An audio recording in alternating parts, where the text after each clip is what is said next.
We want to discuss those scenes we witnessed before kickoff. Let's just bring you some of the statements, first of all, that were announced, Cass. This is what they said, UEFA. In the lead up to the game, the turnstiles at the Liverpool end became blocked by thousands of fans who had purchased fake tickets which did not work in the turnstiles. This created a build-up of fans trying to get in. As a result, the kickoff was delayed by 35 minutes to allow as many fans as possible with genuine tickets to gain access. As numbers outside the stadium continued to build up after kickoff, the police dispersed them with tear gas and forced them away from the stadium. UEFA is sympathetic, they say, to those affected by those events and will further review these matters urgently together with the French police and authorities and with the French Football Federation. As you can expect, Liverpool also put out a statement as well, where they said, "We're hugely disappointed at the stadium entry issues and breakdown of the security perimeter that Liverpool fans faced this evening at Stade de France. This is the greatest match in European football and supporters should not have to experience the scenes we have witnessed tonight. We have officially requested a formal investigation into the causes of these unacceptable issues." What we want to be doing, Cass, this morning is to be talking about a game of football, but unfortunately we're talking about these awful, awful scenes. Listening there to what Adrian Durham was saying about the announcement in the stadium, where the UEFA's sort of statement on the screens suggested it's due to the late arrival of fans. As soon as I heard that and saw that, I couldn't quite understand how UEFA can suddenly blame fans who, from all accounts, by accounts we've seen, some have been queuing for 2-3 hours. And then they suddenly changed their tack, UEFA, and suddenly said it's ticketless fans that have bought fake tickets.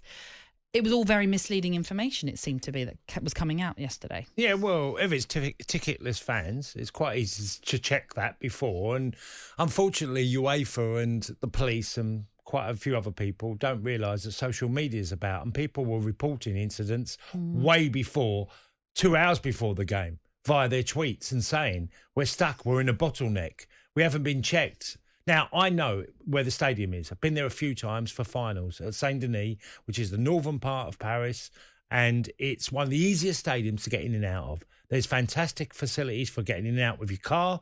I remember going to a Coupe de League Cup final game, took my car, I was out the stadium and on the autoroute on the A1 out of Paris within 20 minutes. Okay, so this is an easy stadium. The only chaos was caused by organisation of the game. It wasn't caused by ticketless fans, because if fans haven't got tickets, they should be well checked. And, you know, I was reading Kelly Cates, who, Kenny Dalglish's daughter, talking about, she was in a queue for well over an hour and some were around her with 2, and then talking about players or families who were there way before, who all had normal tickets and they couldn't get into the stadium. It was just a bottleneck that was blocked. And then obviously incidents after that, you're talking about tear gas and, just ridiculous issues. And this is quite clearly not a fan issue of just arriving 10 minutes before the game and expecting to get in. We're Declan there, who did a great job, talking to fans who have been there for a long time to get into a game that is a major final. There was obviously a bad there wasn't. Sometimes, when we live in the modern world and you get to departments and one doesn't work with the other, there was clearly UEFA and the police weren't on the same book. They weren't out the same book reading what should have been done. Well, by all accounts, the Liverpool fans seem to have been funneled into a smaller area, let's say, that was really heavily cordoned off. And again, by all accounts, it seemed that there was only one gate that was being used to allow these fans access to the stadium. I won't sit here and say that that all supporters are blameless, because there will have been some that will have tried their luck. There will have been some that did have fake tickets.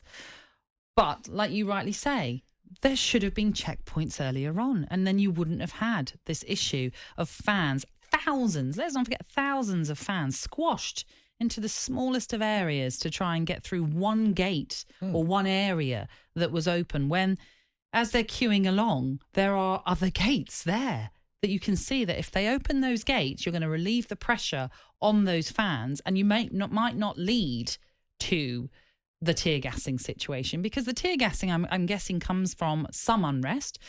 I think some of the tear gassing may have just been a case of police being over the top or security being over the top.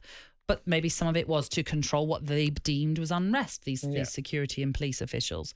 But if you open up more gates, obviously through the right course of security, so still having to show your tickets, you're not going to have this bottleneck of fans that are going to be unhappy, that are going to be concerned because there were families there with kids, having to lift kids on their shoulders just to ensure that they're safe in what is a squashed environment. I think UEFA have a lot to blame for this. You can blame fans, of course, but like we say, checkpoints should have been done much earlier. Well, you go to a lot of Premier League games, there's checkpoints.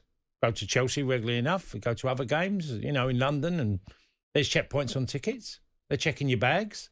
And they're checking, we had this, by the way, with the Europa League final with Glasgow Rangers, where fans were being checked and they were taking their drinks off them and taking suntan lotion, not allowing them to take it in. Well, that's fine. But there's no drinking inside the stadium.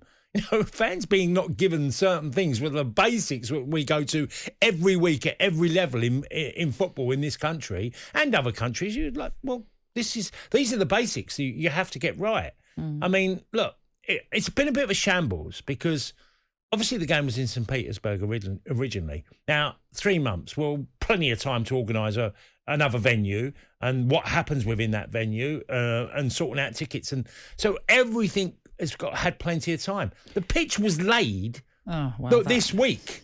The pitch. I mean, look, okay, you can say, well, no, if it wasn't the stadium wasn't suitable and things had to be dealt with to get it absolutely everything, UEFA have to get everything spot on. You can't have a final with so much happening. I mean, that's apart from the fans. I'm mentioning the pitch, but it felt like it was a complete rush. Not everything had been checked, and with that, you have loads of problems. Well, not only that, I mean, Cass, you look back to last summer and the Euros and what we now know as those shambolic scenes of fans breaking through barriers, fans without tickets, thugs, let's say, who got into Wembley for that Euro final. How UEFA didn't learn from that, I don't quite understand. Now, I'm not saying obviously that's quite the same with what happened yesterday, but it's normal. It's going to happen that you're going to get way more fans attending in Paris, as it was, than have tickets. That's just the way it is. Yeah. You might have had 100,000 Liverpool fans, but as we know, technically only 20,000 of them were meant to have tickets. You prepare for that. You have to prepare for that. You learn from the mistakes of the past and you make sure that this stadium is well equipped to deal with anyone else who isn't supposed to be there, whether it's through ticketless reasons or fake tickets. And that all comes down to preparation, planning with the authorities, making sure you have enough security and police there to make it safe, ultimately. And that's what it lacked yesterday. Safe. And it wasn't safe. And to be able to be handled in issues that might occur, as in fan trouble. Now, from what we see, there were incidents, but this wasn't riots between two sets of fans. We've always seen World Cups, we've seen Euros where trouble between rival fans has happened. This wasn't that. The Real Madrid fans and Liverpool fans were mixing quite openly all over, and there wasn't really any issues to do with, again, I'll say again, there will be odd incidents, but this wasn't because of, fan problems of, causing trouble and fights in bars and I don't get it. The UEFA have a real duty. If they're going to have a game in a certain country, the relationship between you and the police and how you handle the game and what you do if there's a problem. Now, obviously, police have to make decisions on the spot. But tear gas, to a game that was basically... So if you have ticketless fans, your idea of stopping it is to put tear gas on the fans. If that was the problem... I'm sure there were other issues, but that's not an answer to ticketless fans. Surely you should have enough checks to find out whose tickets are valid and whose aren't. Yeah, absolutely. And there are there's footage as well that's circulated on social media. You saw fans even climbing over the high gates where there was such a lack of security that prevented stop those people climbing over those gates.